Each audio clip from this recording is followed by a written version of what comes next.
Alors, nous allons, nous interroger dans cet enseignement pour savoir si on peut dire que Marie est corédemptrice. Au Concile Vatican II, au cours de la rédaction de la Constitution Lumen Gentium, il y a tout un chapitre qui traite de la Vierge Marie. Et au cours de leur délibération, certains pères du Concile ont proposé qu'on inscrive dans le texte que Marie est corédemptrice. Et puis finalement, au cours des délibérations et des différents votes, cette inscription a été rejetée, non pas la réalité, mais les pères ont décidé finalement de ne pas marquer dans le Concile textuellement qu'elle était corédemptrice, et parce que théologiquement, la réflexion sur ce sujet n'était pas encore mûre. Et voici ce que les pères ont écrit. Le Concile n'a pas l'intention de faire au sujet de Marie un exposé doctrinal complet, ni de trancher les questions que le travail des théologiens n'a pu encore amener à une lumière totale. Voilà, mais dans les paragraphes faisant suite à cette déclaration, le rôle unique et éminent de la Vierge Marie est quand même très clairement affirmé. Par exemple, on peut lire au numéro 61 « La bienheureuse Vierge fut généreusement associée à l'œuvre du divin Rédempteur à un titre absolument unique. » Voilà, donc la compréhension de ce mystère n'était pas encore mûre, mais tout au long des années qui vont séparer le Concile de l'an 2000, et en fait jusque sous le pontificat de Jean-Paul II, c'est une question qui va régulièrement réapparaître, non seulement au cours de discussions entre théologiens, mais aussi dans certains écrits des papes, mais de façon très parcimonieuse. Cette question de Marie corédemptrice, ce n'est pas seulement une question d'ordre théologique, c'est une question qui nous concerne, nous, d'un point de vue de notre dévotion, parce que notre amour pour la Vierge Marie et la prière que nous avons pour elle, l'intimité qu'on peut avoir avec elle, n'a de sens que mise en rapport avec notre salut. Il y a des personnes qui ont critiqué la dévotion mariale, vous savez, en disant que c'était un ghetto dévotionnel, parce que, soi-disant, c'était une excroissance de la spiritualité qui n'avait pas lieu d'être. En fait, si notre dévotion mariale est mise en relation directe avec la perspective de notre salut, donc de notre rédemption, là, elle trouve tout son sens. Donc nous, ça nous intéresse parce que c'est mieux comprendre en quoi Marie est corédemptrice, ça va nous aider aussi dans notre propre intimité avec la Vierge Marie. Donc pour répondre à la question, Marie est-elle corédemptrice? On va d'abord donner un petit aperçu historique des discussions sur ce sujet, qui sera bref parce que c'est pas l'essentiel. Et puis on a déjà parlé de pas mal de choses, donc on ne va pas trop répéter. Et ensuite, ce qu'on fera, c'est qu'on étudiera plusieurs titres qui sont donnés par l'Église, qui ont été donnés par l'Église au cours des siècles à la Vierge Marie, des titres qui mettent particulièrement en relief cet aspect de la corédemption. Voilà, et puis on dressera un peu le bilan pour voir qu'est-ce qu'on peut conclure. Alors je commence donc par le bref aperçu historique de la question. Donc dès l'Évangile et les Actes des Apôtres, la place unique et tout à fait spécifique de la Vierge Marie est bien mise en valeur, même si c'est une place qui est en même temps très discrète. Donc je ne m'étends pas plus, puisque dans les topos précédents, notamment celui de Sœur Zélie, ça a été bien déjà explicité. Dans la tradition, le terme de corédemptrice est absent. D'ailleurs, il est aussi absent de l'écriture. En revanche, on trouve le terme de rédemptrice à plusieurs reprises, depuis le Xe siècle et jusqu'au XXe siècle. Au XXe siècle, c'est Pie XI qui l'emploiera. Et puis depuis le Xe siècle, on a, par-ci par-là, si je puis dire, l'emploi du terme de rédemptrice au sujet de la Vierge Marie. Mais même si le terme corédemptrice n'est pas textuellement employé, la participation éminente de la Vierge Marie est attestée, et en fait l'esprit de cette corédemption est très présent, même s'il n'est pas explicitement affirmé. Dans le magistère de l'Église, donc les papes, dans leurs différentes interventions, dans leurs écrits, ont laissé très rapidement une place de choix à la Vierge Marie. D'ailleurs, aujourd'hui encore, hein, quand vous lisez une encyclique ou n'importe quel texte écrit par un pape, eh bien, il y a toujours la fin du texte qui est une sorte de prière à la Vierge Marie, et c'est toujours la Vierge Marie qui vient conclure tous les approfondissements des différents papes. Voilà ce que Saint Jean-Paul II disait en commentant le chapitre 8 de Lumen Gentium. Donc le chapitre 8, c'est celui qui traite de la Vierge Marie. Il écrivait « La Vierge fut intimement associée à l'œuvre rédemptrice du Christ, devenant généreusement associée au Sauveur, et cela à un titre tout à fait exceptionnel. Par les gestes de toute mère, des plus ordinaires à ceux qui engagent le plus, Marie coopère librement à l'œuvre du salut de l'humanité, dans une profonde et constante harmonie avec son divin Fils. » Voilà, alors pour autant, on constate donc que l'Église n'a pas encore jugé opportun de proclamer officiellement le dogme de Marie corédemptrice. C'était d'ailleurs une question qu'il y a eu hier. Est-ce que le prochain dogme sera celui-là? Bon, on ne peut pas présumer, hein. Alors il y a des critiques qui reviennent régulièrement par rapport à l'idée de Marie corédemptrice. Je vais en donner 3 principales. Une première critique, c'est que utiliser le préfixe co, donc co-rédemptrice, ce serait mettre Marie sur un même pied d'égalité avec Jésus. Et donc ça créerait une confusion, puisqu'on ne saurait plus finalement qui c'est qui agit en premier dans la rédemption. Donc ce qu'il faut comprendre, c'est qu'en fait le préfixe co signifié. En fait, le sens du préfixe co a évolué avec le temps, et aujourd'hui on a tendance à le voir comme justement un préfixe qui met sur le même pied d'égalité. Par exemple, quand on va parler de cofondateurs, les cofondateurs, ils ont fondé quelque chose ensemble en étant sur le même pied d'égalité. Alors qu'à l'origine, quand on a parlé de Marie corédemptrice plutôt que de Marie rédemptrice, on voulait justement mettre en valeur une subordination, c'est-à-dire que la Vierge Marie était rédemptrice, mais en dépendance du seul Rédempteur. Voilà. Une seconde critique, c'était justement une critique dont Frère Pio a déjà parlé, je crois, c'est que à trop encourager la dévotion mariale, on invite les fidèles à tomber dans la mariolatrie.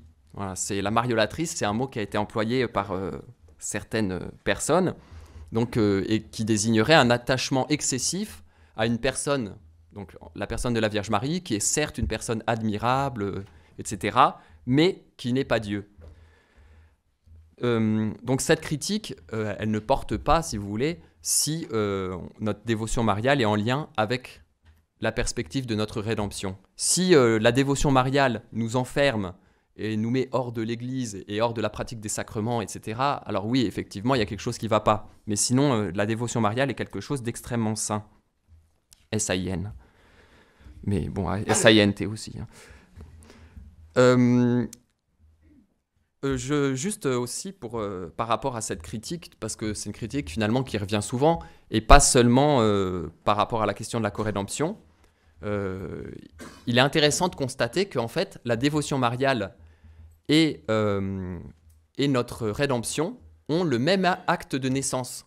C'est-à-dire, c'est quand Marie était au pied de la croix, au moment où Jésus vivait son sacrifice, qui était le sacrifice rédempteur, donc qui nous obtenait le salut, eh ben, il a confié Saint Jean à Marie et Marie à Saint Jean, et par en confiant Saint Jean à la Vierge Marie et la Vierge Marie à Saint Jean, eh bien, la dévotion mariale naissait en fait. Et donc c'est très beau de voir que ces deux événements ont la même naissance. Une troisième critique, c'est que parler de Marie corédemptrice risquerait de fragiliser le dialogue œcuménique. Alors, le dialogue œcuménique, c'est le dialogue entre l'Église catholique et les églises protestantes. Et les protestants, en fait, se refusent à une vénération pour la Vierge Marie. Et donc des personnes disent, mais on a fait tant de pas dans l'œcuménisme depuis tant d'années, si on va se mettre à parler de Marie corédemptrice, on va tout casser. Alors, c'est vrai que peut-être ça fera des difficultés en plus. Mais notre dialogue, il doit aussi être en vérité. Donc, si avec notre raison et notre foi, on comprend que Marie est corédemptrice, c'est un aspect qu'il ne faut pas qu'on passe sous silence, sous prétexte que le dialogue sera plus facile. Vous voyez, on est obligé de dialoguer dans la vérité, sinon ça n'a pas d'utilité. Voilà, donc ces quelques critiques montrent que la question est délicate. Essayer d'y apporter une réponse implique de procéder avec un peu de rigueur. Donc, avant de voir quelques titres de la Vierge Marie et de voir en quoi il souligne son aspect de corédemptrice, on va faire quelques petites considérations préliminaires de base, si vous voulez. Donc d'abord, le Christ est le seul rédempteur. Marie est corédemptrice, ça veut bien dire qu'elle est subordonnée au Christ. Donc le catéchisme l'affirme à plusieurs reprises, c'est le Christ en tant qu'homme qui est le rédempteur. Vous pouvez retrouver ça par exemple à l'article 14 ou 388 du catéchisme de l'Église catholique. C'est donc à lui seul, et lui seul, que nous devons notre rachat du péché et de la mort. Ensuite, deuxième point, c'est la question de la possibilité de la corédemption par une créature, parce que c'est quand même un peu extraordinaire de se dire qu'une créature peut participer à notre rachat.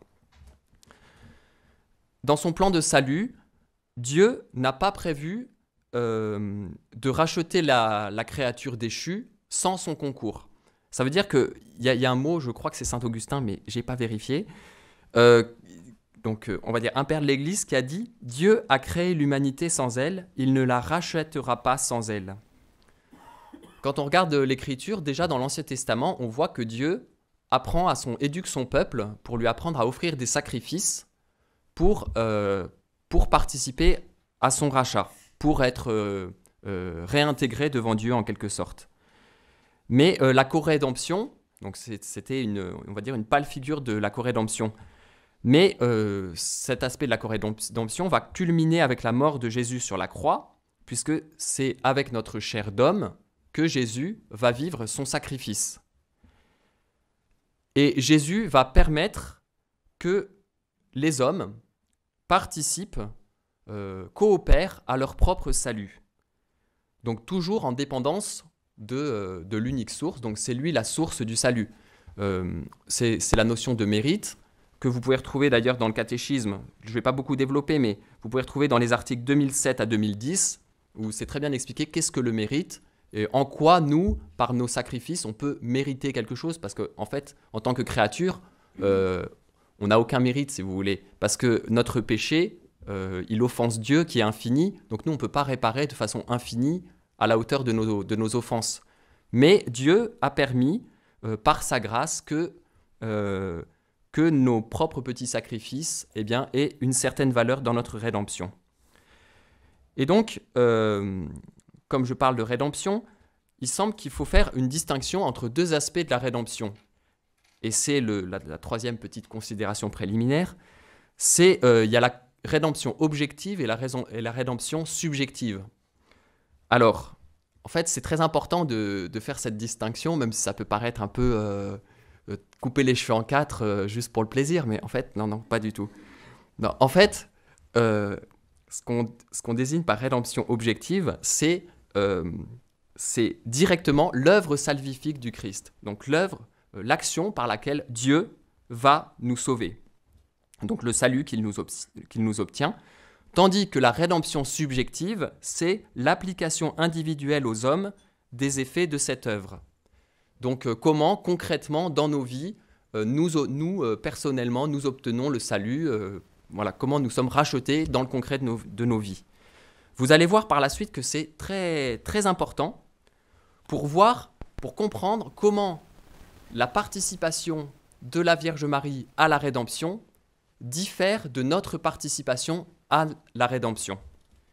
Et on va voir que la Vierge Marie n'est pas simplement, ne participe pas à la rédemption comme nous, mais juste à un degré éminent. Elle participe aussi d'une autre façon qui lui est propre. Voilà. Alors, dans le domaine de la rédemption subjective, chaque créature peut librement apporter sa coopération par ses propres sacrifices, sa prière et son exemple pour les autres, sans aucunement pouvoir prétendre prendre part à l'unique rédemption objective, mais en dépendance de celle-ci. Qu'en est-il de la Vierge Marie? Alors, on peut dire 4 choses.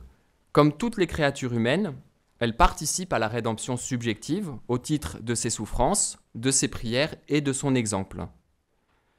Comme pour toutes les autres créatures humaines, sa participation au mérite qui appelle la rédemption convient, mais n'est pas due en stricte justice, ce qui n'appartient qu'au Christ. Donc en stricte justice, il n'y a que le Christ qui nous obtient la rédemption, mais parce que dans le plan de Dieu, Dieu a permis que les créatures participent à leur propre rédemption, eh bien, il convient que la Vierge Marie, elle aussi, participe à cette rédemption. Mais c'est toujours et en premier la bonté de Dieu et de son plan de salut qui permettent aux créatures de prendre une part active à la rédemption. Toutefois, du fait de sa conception immaculée, la participation de Marie atteint un degré éminent dont aucune autre créature ne peut se prévaloir, parce que nous, notre participation à la rédemption, elle est entravée par le péché, parce qu'on est faible. Donc d'un côté, on va coopérer par nos sacrifices, etc., par nos prières, on va aider les autres par nos exemples, mais on est aussi marqué par le péché, et donc on est marqué par la faiblesse, en fait. Et donc, sans cesse, vous voyez, on travaille un peu des deux côtés, si vous voulez. Alors que la Vierge Marie, elle est immaculée conception, donc elle n'a pas les entraves du péché. Donc elle participe à la rédemption de la même manière que nous, mais à un degré éminent, parce qu'elle n'est pas entravée par le péché. Mais ce qui la distingue est-il seulement une question de degré? Il semble ressortir des approfondissements spirituels et théologiques qu'il s'agit aussi d'une différence de nature. Marie participe aussi à la rédemption objective aux côtés de son Fils et de façon subordonnée à lui. C'est ce qu'on va approfondir par la suite. Je vous propose une petite citation du pape Léon XIII qui montre comment en Marie s'opère le passage de la participation à la rédemption subjective à la participation à la rédemption objective. Et ce qu'on appelle co-rédemptrice, pour Marie, c'est cette participation à la rédemption objective. Donc je le cite. « Après avoir été coopératrice de la rédemption humaine, Marie est devenue aussi, par le pouvoir presque illimité qui lui a été accordé, la dispensatrice pour tous les temps de la grâce qui découle de la rédemption. En vue de la communion de douleur et de volonté qu'il attachait au Christ, Marie a mérité de devenir la digne réparatrice du monde perdu et en conséquence la dispensatrice de toutes les grâces que Jésus nous a acquises par sa mort sanglante. » Alors nous allons voir à présent, dans notre seconde partie, justement comment caractériser cette participation spécifique de la Vierge Marie à notre rédemption au travers de quelques titres qui lui ont été attribués par la tradition de l'Église. Ces titres, on va les voir, ils correspondent l'ordre dans lequel on les propose. On verra selon le temps si on les fait tous ou pas. Je les prends par ordre chronologique dans la vie de la Vierge Marie. Ce qui fait qu'on voit aussi que la co-rédemption que Marie exerce, c'est pas juste à tel ou tel moment de sa vie, même s'il y a des moments où c'est beaucoup plus fort, mais c'est à tous les moments de sa vie qu'elle participe à la co-rédemption, qu'elle est co-rédemptrice. Alors le premier titre, c'est celui de Nouvelle Ève. Frère Pillot nous en a déjà parlé hier. Il y a des choses intéressantes à dire là-dessus, mais je serai bref. Donc le titre de Nouvelle Ève ne désigne pas seulement une répétition en sens inverse de ce que Ève a apporté à l'humanité. En l'occurrence, Ève a apporté à l'humanité le règne du péché, et du coup, la Vierge Marie, elle, apporte le règne de la grâce. Alors pourquoi est-ce que ce n'est pas simplement une répétition à l'envers? C'est parce que l'ordre de la rédemption qui fait suite au oui de la Vierge Marie à l'Annonciation surclasse infiniment l'ordre du péché. Ils n'ont pas du tout la même valeur. L'ordre de la grâce surpasse énormément, infiniment, l'ordre du péché qui faisait suite, lui, au oui de la Vierge Ève. Donc Marie est bien une nouvelle Ève et pas une Ève raccommodée. Ainsi donc, l'ordre de la rédemption est un ordre nouveau qui n'est pas l'ordre ancien rafistolé. Un deuxième titre, c'est le titre de Pleine de grâce. La plénitude de grâce de la Vierge Marie est en lien étroit avec le fait qu'elle est Immaculée Conception. parce qu'elle est Immaculée Conception, sans péché. Marie est parfaitement humble et pure, et elle est dotée d'une foi qui n'a aucune faille.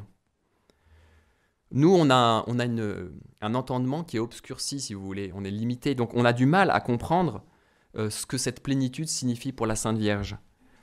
Mais elle a mis aucun obstacle à l'irruption de la grâce en elle, et c'est du fait de cette plénitude de disponibilité de son être que Dieu l'a choisie pour que l'incarnation se fasse à travers elle. Cependant, cette pleine disponibilité à la corédemption, de cette pleine disponibilité de l'être de la Vierge Marie à la corédemption, il y a un pas qui ne semble pas forcément devoir être franchi. Et on pourrait avoir tendance à comprendre Marie plutôt comme un canal de la grâce, mais pas comme une source. Vous voyez, le canal, il est passif. Ben voilà, la grâce passe par lui, mais il est passif. Alors que la source, elle est active. Et c'est seulement si Marie était source de la grâce qu'on pourrait dire qu'effectivement, elle a une part à la rédemption. Le fond de cette difficulté vient de ce que toute grâce donnée à l'homme provient de ce qu'on appelle la grâce capitale. La grâce capitale, c'est la grâce qui est première. Donc la grâce, c'est un don d'amour de la part de Dieu. Et qu'est-ce que c'est la grâce qui est première ? C'est Dieu le Père qui engendre son Fils. Ça, c'est la grâce capitale. C'est la relation d'amour du Père envers le Fils, au sein de la Trinité. Et l'incarnation de Jésus, c'est un prolongement de ce don d'amour qui va du Père, que le Père transmet au Fils, et le Fils, en s'incarnant, apporte ce don d'amour à l'humanité, et c'est ce qu'on appelle la grâce capitale. Voilà. Donc, voilà. Voilà, donc du coup, voilà, je ne retrouvais plus le fil de ce que je disais, mais du coup, la grâce capitale, elle vient du Père par le Fils à l'homme, mais la Vierge Marie, elle n'est pas là-dedans, si vous voulez. Donc pour résoudre cette difficulté, saint Thomas explique « Ayant reçu dans son sein celui qui est l'auteur de toute grâce, le Christ, dont la grâce personnelle rejaillit sur tous les hommes, on peut dire qu'en lui donnant le jour, Marie a fait dériver, elle aussi, d'une certaine manière, la grâce sur l'humanité tout entière. » Donc il faut bien comprendre ces mots de saint Thomas. Ce qu'il veut dire par là, c'est que la Vierge Marie, dans la transmission de cette grâce capitale vers l'homme, elle a un rôle actif. Elle n'est pas simplement un canal passif, même s'il y a aussi cet aspect-là, mais elle est éminemment active. Ensuite, un autre titre, c'est celui de servante du Seigneur, mais peut-être que, du coup, on ne va pas voir dans l'ordre chronologique, je vais passer tout de suite à deux autres titres qui sont beaucoup plus marquants, et s'il reste du temps, on reviendra à servante du Seigneur. Alors, on va passer tout de suite à ce qui se passe au pied de la croix, parce que c'est là qu'a lieu le cœur de notre rédemption, au moment du sacrifice de Jésus. Et donc, c'est là aussi que le rôle corédempteur de Marie trouve sa plénitude. Donc, on va voir deux aspects, à la fois la Vierge Marie sous le titre de Notre-Dame des Douleurs et sous le titre de Vierge prêtre. Alors, d'abord, sous le titre de Notre-Dame des Douleurs. Je vous donne une citation de Léon Bloy, qui est un écrivain français, qui illustre bien cet aspect de la Vierge des douleurs. « Les larmes de la mère des douleurs remplissent l'écriture et traversent les siècles. Toutes les mères, toutes les veuves, toutes les vierges qui pleurent n'ajoutent rien à cette effusion surabondante qui suffirait pour laver les cœurs de 10 000 mondes désespérés. Tous les blessés, tous les dénués et tous les opprimés, toute cette procession douloureuse qui encombre les atroces chemins de la vie, tiennent à l'aise dans les plis traînants du manteau d'azur de Notre-Dame des 7 douleurs. Toutes les fois que quelqu'un éclate en pleurs, dans le milieu de la foule ou dans la solitude, c'est elle-même qui pleure, parce que toutes les larmes lui appartiennent, en sa qualité d'impératrice de la béatitude et de l'amour. Les larmes de Marie sont le sang même de Jésus-Christ, répandu d'une autre manière. Donc c'est pas un père de l'Église, mais on peut quand même accueillir ce qu'il nous dit, et qui nous montre que tout au long de la vie de son Fils, eh bien, Marie lui est intimement unie, et jusque dans les souffrances. Et au calvaire, et voilà, et donc la Vierge Marie, en fait, vit la vie de Jésus vit en parallèle de la vie de Jésus d'une façon étroitement unie à elle. Dans l'Évangile, ça ressort d'une façon très discrète, mais c'est une intimité qui est très forte. Et au moment du calvaire, la Vierge Marie souffre avec son Fils, mais c'est de la souffrance de Jésus que Marie souffre. Voilà ce que Pie XII écrivait. « Ce fut elle, Marie, qui, en supportant ces immenses douleurs d'une âme pleine de force et de confiance, plus que tous les autres chrétiens, vraie reine des martyrs, compléta ce qui manquait aux souffrances du Christ pour son corps qui est l'Église. » Ce mot « compléta » peut nous choquer, parce qu'on se dit, mais si Jésus est le seul rédempteur, et même on dit, vous savez, on dit une seule goutte du sang de Jésus aurait suffi à nous racheter tous. Donc, à plus forte raison, s'il est mort sur la croix et s'il a subi toutes ces tortures, en quoi y a-t-il besoin de compléter ? Bon, on en a déjà un petit peu parlé avec la notion de mérite, mais on peut préciser le rôle spécifique de la Vierge Marie dans la façon de compléter les souffrances du Christ. Les souffrances de la Vierge Marie au pied de la croix n'étaient pas absolument nécessaires à notre rédemption, puisque une seule goutte du sang du Christ aurait suffi à nous racheter. Mais ça ne veut pas dire pour autant qu'elles ont été inutiles. Donc il y a deux aspects. D'une part, en effet, donc, Dieu a voulu que les souffrances de sa mère soient utiles. Donc il y a la pure volonté de Dieu. Et d'autre part, et ça je trouve ça très beau, il y a une souffrance très particulière que Jésus ne pouvait pas souffrir sur la croix, et qui par conséquent est une souffrance qui manquait. Et cette souffrance, il n'y avait que la Vierge Marie qui pouvait la souffrir, c'était la souffrance de compassion. Jésus ne pouvait pas compatir à lui-même, vous voyez. Mais il n'y a que sa mère qui est présente au pied de la croix qui pouvait compatir en plénitude aux souffrances de son Fils. Marie compatit au sens propre de ce terme. Ce n'est pas de sa souffrance à elle qu'elle souffre, mais d'abord de la souffrance de son Fils. Et c'est ainsi qu'en partageant cette souffrance de la croix, en la vivant elle-même, elle est éminemment co-rédemptrice. En plus de ça, la souffrance de la Vierge Marie ajoute encore aux souffrances du Christ, donc renforce en quelque sorte l'intensité du sacrifice du Christ, puisque Jésus souffre donc de la souffrance morale liée à l'état de déréliction de l'humanité, il souffre de la souffrance physique de son sacrifice, et en plus, il souffre de voir sa mère souffrir de sa souffrance à lui. Voyez ? Voilà. Marie souffre plus que ce qu'aurait pu souffrir n'importe quelle autre créature, puisque sa douleur est l'exacte réplique en son âme de la douleur du Christ qui dépasse toute souffrance humaine.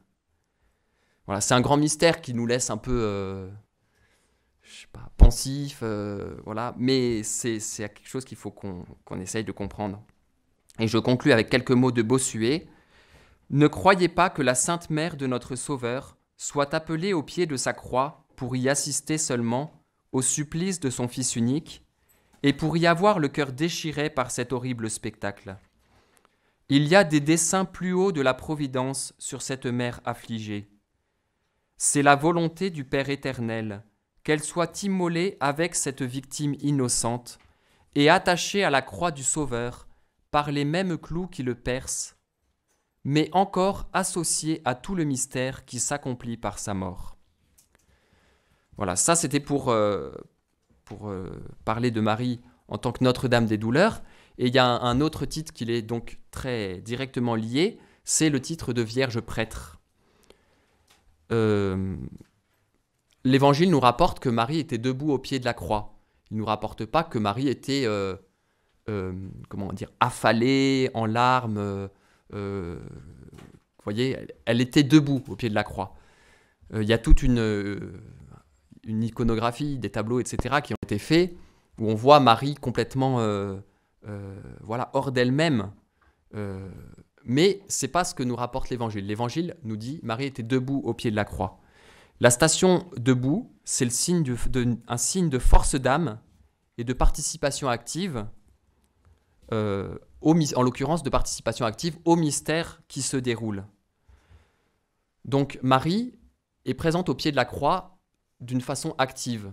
Elle prend une part active à ce sacrifice. Et comment prend-elle cette part active ? Eh bien, elle est là en tant que Vierge prêtre qui offre le sacrifice du Rédempteur. La Vierge Marie offre son Fils pour le salut de l'humanité. Elle est Vierge prêtre. Et c'est en ce sens aussi qu'elle participe à notre rédemption, en tant que prêtre.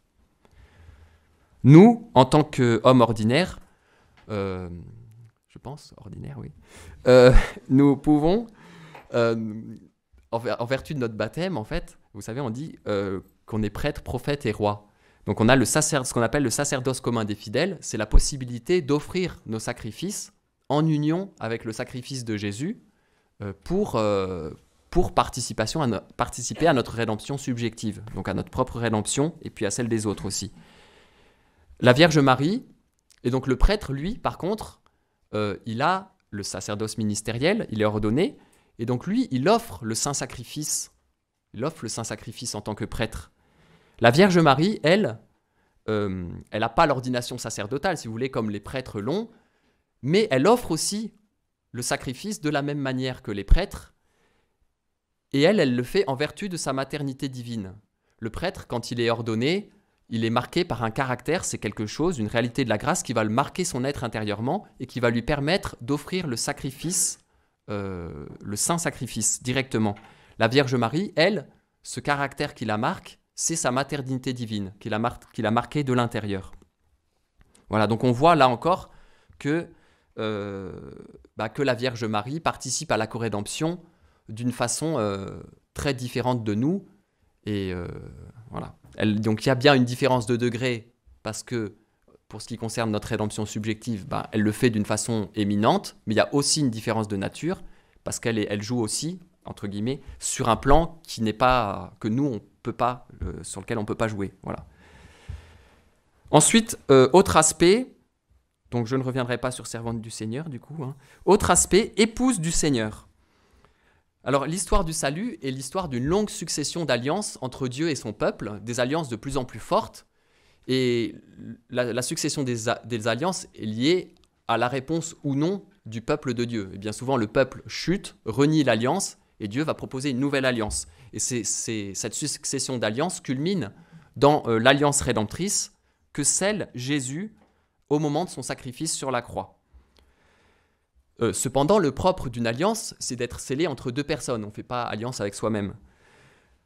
Donc, par exemple, entre le Dieu et le peuple d'Israël, donc qui était représenté à chaque fois par un patriarche. Mais dans l'alliance que Dieu scelle avec le peuple, avec l'Église, en fait, il y a un problème, c'est que, entre guillemets, c'est que cette alliance, elle est scellée au moment du sacrifice sur la croix. Sauf qu'au moment du sacrifice sur la croix, l'Église n'est pas encore présente, puisqu'elle est sur le point de naître, si vous voulez, mais elle n'est pas encore présente. Donc c'est la Vierge Marie qui représente l'Église au moment où l'alliance avec l'Église est scellée. Voilà. Voilà. Donc juste non, je peux pas faire une petite citation parce que je n'ai plus que 2 minutes, donc je me dépêche. Donc il y aurait eu encore le titre de reine, mais je le passe sous silence. Donc je vais tout de suite conclure. Donc cette réflexion sur différents titres attribués à la Sainte Vierge nous a montré que l'idée d'une corédemption mariale, c'est pas une idée de mariolâtre désœuvré, vous voyez, comme certains ont pu le dire. C'est vraiment quelque chose qui est attesté, qui se comprend vraiment qui peut se comprendre avec le cœur et qui se comprend aussi avec l'intelligence. Alors, pour autant, est-ce qu'il faut aspirer à ce que l'Église proclame le dogme de Marie corédemptrice? Là-dessus, il y a des avis divergents. On entend des personnes qui disent « Ah mais oui, il faut », d'autres qui disent « Non, c'est une mauvaise idée » et tout. Bon, de toute façon, c'est l'Esprit Saint qui inspirera à l'Église en son temps ce qu'il faudra faire. Mais oui, il faut plutôt, il me semble, tendre à vouloir qu'un jour l'Église proclame ce dogme, mais probablement c'est pas encore mûr parce que il y a d'autres combats à jouer avant, et notamment il faudrait que l'Église d'abord se réconcilie en elle-même autour du cœur, autour de Jésus Rédempteur. Et on voit bien aujourd'hui que l'Église est très malade et qu'il y a beaucoup d'autres combats à remporter avant de pouvoir proclamer ce dogme. Pour conclure ma conclusion, un prêtre avait écrit un ouvrage de référence sur le sujet de Marie Corédemptrice. C'est d'ailleurs sur cet ouvrage que je me suis basé. C'est le père Guillaume de Mentières.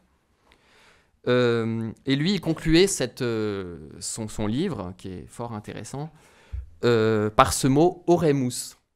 Et en fait, il concluait par une invitation à la prière.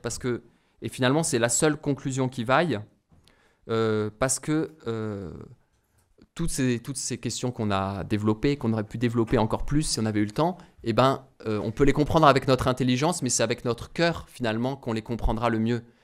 Et notre foi, elle n'est pas simplement une question d'argument, etc. C'est d'abord une question de cœur à cœur, d'intimité avec Dieu. Et donc, finalement, c'est peut-être qu'au terme de notre vie, quand on aura médité des centaines de chapelets, voyez, ou des milliers de chapelets, on aura médité les mystères de la Sainte Vierge, les mystères de notre Rédempteur. Et là, peut-être qu'on pourra espérer avoir un tout petit peu compris ce mystère de la rédemption et de la co-rédemption.